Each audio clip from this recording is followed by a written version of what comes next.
Greetings, dear learners.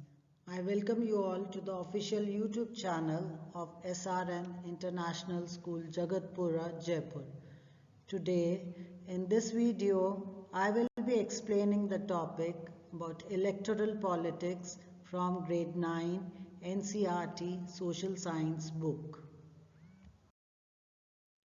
We will be discussing about the topic, the election procedure in India. But before we start, we must know about what makes an election democratic. Now, the minimum conditions of a democratic election include the following points. Everyone should be able to choose their own representative. Parties and candidates should be free to contest elections and should offer some real choice to the voters. Elections must be held regularly after every 5 years. The candidate preferred by the people should get elected. Elections could be conducted in a free and fair manner so that people can choose as they want. Now the question arises, is it good to have a political competition? Elections are all about political competition. This competition takes various forms. At the constituency level, it takes the form of competition. In an election, the voters make many choices. They can choose who will make laws for them. They can choose who will form the government and take major decisions. They can choose the party whose policies will guide the government and lawmaking, or they can choose the several candidates of their own choice. Now the next question that arises is, what makes an election democratic? Now the minimum conditions of a democratic election include the following points. Minimum conditions are everyone should be able to choose their own representative. Parties and candidates should be free to contest elections and should offer some real choice to the voters. Elections must be held regularly after every few years.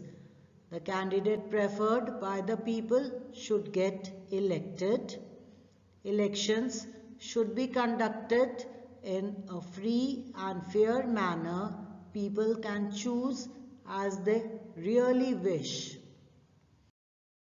Now the question arises is it good to have a political competition? Elections are all about political competition. This competition takes various forms. At the constituency level, it takes the form of competition among several candidates. Now, here are a few reasons that support political competition as being good for the people. Now, the reasons that support are regular electoral competition provides incentives to political parties and leaders. Political parties know that if they raise issues that people want to be raised, their popularity and chances of victory will increase in the next elections. On the contrary, if they fail to satisfy the voters with their work, they will not be able to win again. If a political party is motivated only by desire to be in power, despite that it will be forced to serve the people. Now, what is our system of election? Elections are held in India in Lok Sabha and Vidhan Sabha or Assembly regularly after every 5 years. After 5 years, the term of all the elected representatives comes to an end. Elections held in all constituencies at the same time either on the same day or within a few days, is called a general election. Sometimes elections are held only for one constituency to fill the vacancy caused by the death or resignation of a member. This is called a by-election. For Lok Sabha elections, India is divided into 543 constituencies. The representatives elected from each constituency is called a Member of Parliament or an MP. Each state is divided into a specific number of assembly constituencies. In this case, the elected representative is called the Member of Legislative Assembly or an MLA. Each parliamentary constituency has within it several assembly constituencies. There are some reserved constituencies also. Some constituencies are reserved for people who belong to the scheduled caste or scheduled tribes.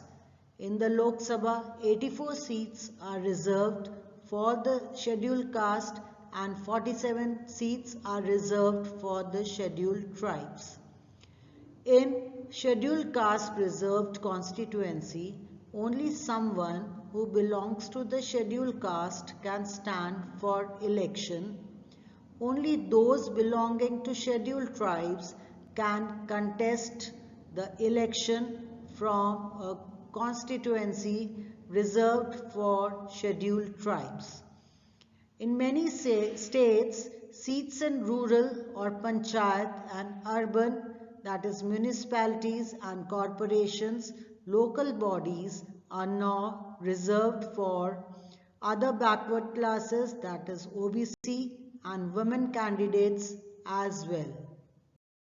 In a democratic election, the list of those who are eligible to vote is prepared much before the election and given to everyone, which is officially called the electoral roll and is commonly known as the voters list. It is the responsibility of the government to get the names of all the eligible voters put on the voters list. The voters are required to carry election photo identity card or APIC when they go out to vote so that no one can vote for someone else, but the card is not yet compulsory for voting as voters can show many other proofs of identity like the ration card or the driving license. Nomination of candidates. Anyone who can be a voter can also become a candidate in elections. The candidate should be a minimum of 25 years of age. Every person who wishes to contest an election has to fill out a nomination form and give some money as security deposit. The candidate has to make a legal declaration also, and in this legal declaration he has to give the full details of serious criminal cases pending against the candidate or the details of the assets and liabilities of the candidate and his or her family, educational qualifications of the candidate as well. This information is made available to the public so that voters can make the decision on the basis of the information provided by the candidate. The election campaigns are conducted to have a free and open discussion about who is a better representative and in turn which party will make a better government. In India, election campaigns take place for a 2-week period between the announcement of the final list of candidates and the date of polling.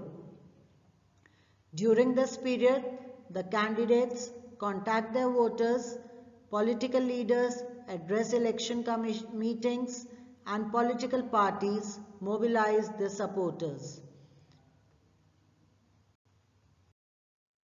Some of the successful slogans given by different political parties in various elections are Save Democracy, Land to the Dealer, Protect the Self-Respect of the Telugus, Save Girl Child, or Save Trees, Swachh Bharat Abhiyan, and so many more.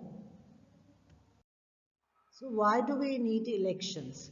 Elections take place regularly in any democracy.